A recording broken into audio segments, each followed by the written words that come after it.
নমস্কার, আজকে বানাবো পুঁই পাতার একটা মজাদার পকোড়া রেসিপি।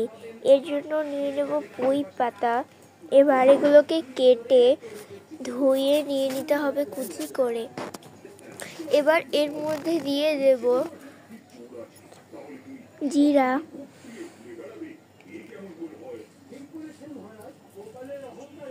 ধনিয়ার গুঁড়ো, লবণ, হলুদের গুঁড়ো,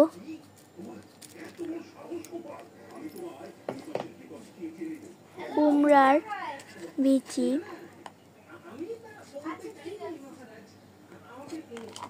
পেঁয়াজ কুচি, কাঁচামরিচ কুচি,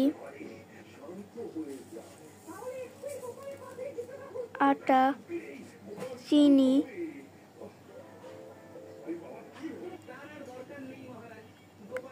মেথি গুঁড়া,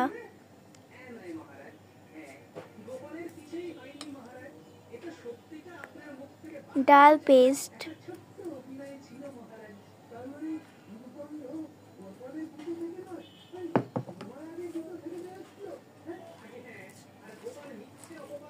দিয়ে এবার সব ভালো মতো একসাথে হাত দিয়ে মিশিয়ে নিতে হবে।